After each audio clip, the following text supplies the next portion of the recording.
Hello friends, मैं हूं अनुराग और आप देख रहे हैं हमारा YouTube channel online business knowledge. 1 जुलाई 2017 हम सबको पता है देश में जीएसटी एप्लीकेबल हो चुका है और कई सारे क्वेश्चंस भी हमारे दिमाग में आने लगे हैं।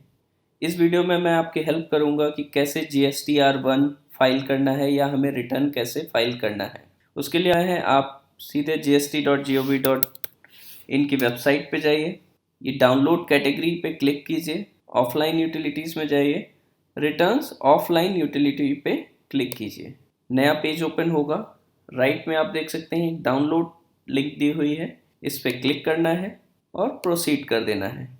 एक जिप फाइल आप देख सकते हैं डाउनलोड हो रही है। जब तक फाइल डाउनलोड हो रही है मैं एक चीज़ आपको क्लियर कर दूं कि ये ऑफलाइन टूल दिया गया है, इसमें हमें इंटरनेट की कोई ज़रूरत नहीं है इस फाइल के डाउनलोड हो जाने के बाद। और आपको जो डे टू डे जो इन्वाइसेस रेज करनी है वो सारी ऑनलाइन हर बार आपको जीएसटी की वेबसाइट पे जाके रेज नहीं करनी है। ये उसी के लिए ऑफलाइन टूल दिया गया है कि आप पूरे दिन की जो भी रिकॉर्ड है इसमें जो एक्सेल फाइल दी गई है उसमें आप अपडेट करेंगे और एक साथ जो जीएसटी का जावा टूल के थ्रू जो फाइल अपलोड करने का फीचर है उसके थ्रू आप जो ये एक्सेल सीट है एक साथ में सारी एंट्रीज इंपोर्ट करा सकते हैं। ये आप देख सकते हैं कि फाइल डाउनलोड हो चुकी है। चलिए इसको ओपन करते हैं, देखते हैं। इसको अनजिप करते हैं। सैम्पल फाइल एक फोल्डर है इस फाइल के अंदर और उसको ओपन करेंगे तो एक ये GSTR1 वर्कबुक आपको दिखेगी। इस एक्सेल फाइल को आपको ओपन करना है। इस टाइप की आपके सामने एक एक्सेल शीट खुलेगी जिसमें नीचे कुछ शीट्स दी हैं। क्या शीट्स हैं मैं आपको वन बाय वन बता देता हूँ। हेल्प इंस्ट्रक्शन, इसमें सारी डिटेल दी हुई है कि कैसे आपको फिल करना है, क्या कोड्स यूज करने हैं और क्या इंस्ट्रक्शंस है, वो सारी चीज़ें इसमें दी हुई हैं। आप इसे रीड करेंगे तो आपको सारी चीज़ें क्लियर हो जाएंगी। वैसे मैं आपको बता देता हूँ, ये B2B जो सप्लाईज हैं उनके लिए ये फॉर्मेट हमें यूज़ करना है। जो B2CL जो B2C लार्ज स्केल पे सप्लाईज जो सप्लायर हैं वो इस फॉर्मेट को के थ्रू डेटा इंपोर्ट करेंगे। स्मॉल स्केल के लिए B2C ये शीट दी गई है। Credit debit note for registered के लिए ये दी गई है। Credit debit note for unregistered supplies के लिए ये है।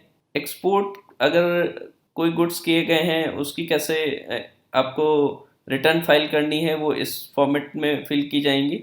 ये एडवांस टैक्सेस के लिए है। इस टाइप से कई सारी ये शीट्स दी गई हैं। ये HSN कोड की डिटेल के लिए है। ये डॉक्यूमेंट्स कुछ हैं उसके लिए है। मास्टर में ये सारी वैल्यूज़ दी गई हैं जो आप इन शीट्स में जब आप फिल करेंगे तो यहाँ पे जो फिल्टर वैल्यू होती है वो वहाँ से एक्सेस करेगा। चलिए सबसे पहले हम जानते हैं कि जो स्मॉल स्केल सप्लाईज के लिए B2C स्मॉल स्केल जो किराना स्टोर्स हैं या फिर जो छोटे स्केल पे शॉप्स हैं वो कैसे रिटर्न फाइल करेंगे इसमें मैं आपको दिखाता हूँ। आपको इस शीट के अंदर जाना है, आपको बाकी की शीट्स नहीं फिल करनी है। अब इसमें करना क्या है, इसमें ये एक फॉर्मेट दिया गया है। इस फॉर्मेट में आपको अपने डेटा को फिल करना है। टाइप में अगर ई कॉमर्स सप्लाईज की गई हैं तो ई सिलेक्ट करना है, यहाँ फिल्टर वैल्यू दी हुई है।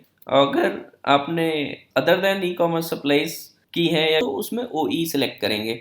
प्लेस ऑफ सप्लाई कहाँ पे आपने सप्लाई की है वो आप फिल्टर वैल्यू से पिक करेंगे। रेट क्या है GST का वो यहाँ पे आप फिल्टर वैल्यू से पिक कर सकते हैं। टैक्सेबल वैल्यू क्या है टोटल, आप को छोटी छोटी इन्वॉइसेस इसमें नहीं डालनी है। आप एक कंसोलिडेटेड इन्वॉइस बना के भी आप इसमें एक वैल्यू डाल सकते हैं।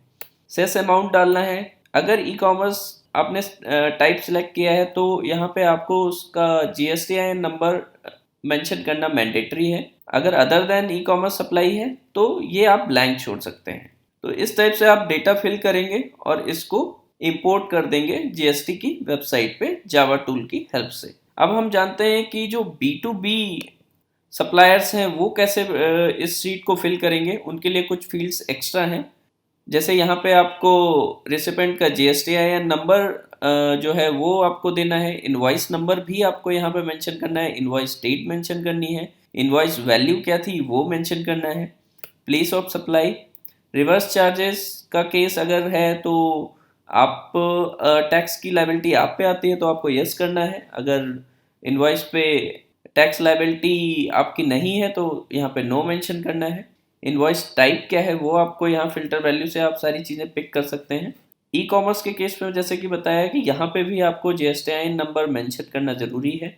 रेट क्या है, टैक्सेबल वैल्यू क्या है, सेस अमाउंट क्या है, इस टाइप से आपको जो वैल्यूज़ हैं आपको इसमें इंपोर्ट करते जाना है या अपडेट करते जाना है इसमें वैल्यू।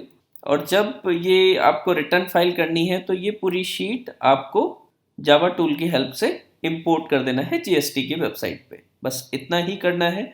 इसी टाइप से और भी फॉर्मेट्स हैं, उसमें भी सेम चीज फील्ड्स मांगी गई हैं। और B2C लार्ज स्केल सप्लायर हैं, वो कैसे फिल करेंगे, उसके लिए भी ये फॉर्मेट दिया गया है।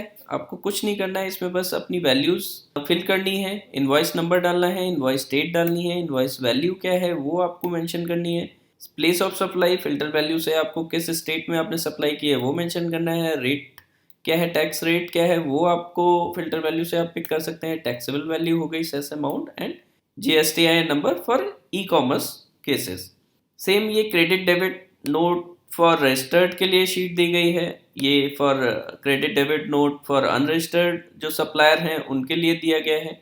ये एक्सपोर्ट जो कर रहे हैं उनको कैसे रिटर्न फाइल करनी है उसके लिए ये फॉर्मेट दिया गया है, आप इसको फिल कर सकते हैं। एडवांस टैक्सेस के लिए इस टाइप से ये कई सारे फॉर्मेट्स दिए गए हैं। अब करना क्या है कि आप अगर B2B के लिए रिटर्न फाइल करना है, आप B2B जो है सप्लायर हैं, तो आपको केवल ये शीट यूज करनी है, आपको इसमें या इसमें डेटा नहीं फिल करना है। और एक मोस्ट इंपॉर्टेंट चीज़ बता दूं, ये जो ऑलरेडी डेटा फिल है जो एक एग्जांपल के लिए गवर्नमेंट ने दिया है, इसको आपको डिलीट कर देना है, ये फील्ड्स को आपको डिलीट कर देना है जब आप इंपोर्ट करेंगे। तो अगर आप B2B के लिए डेटा फिल कर रहे हैं तो केवल आप ये डेटा रेफरेंस के लिए इसको हटा के अपना डेटा फिल करते जाना है और बाकी की जो शीट्स हैं उसमें से डेटा हटा देना है।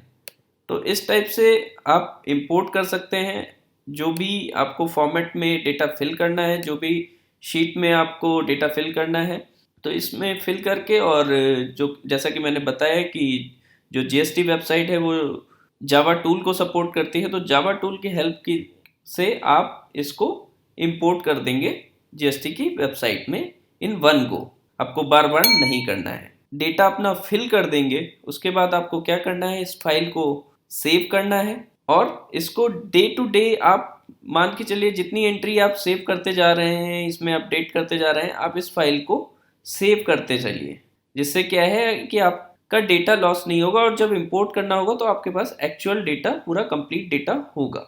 आई होप ये वीडियो आपको पसंद आई होगी। Please don't forget to subscribe our channel. Thank you so much.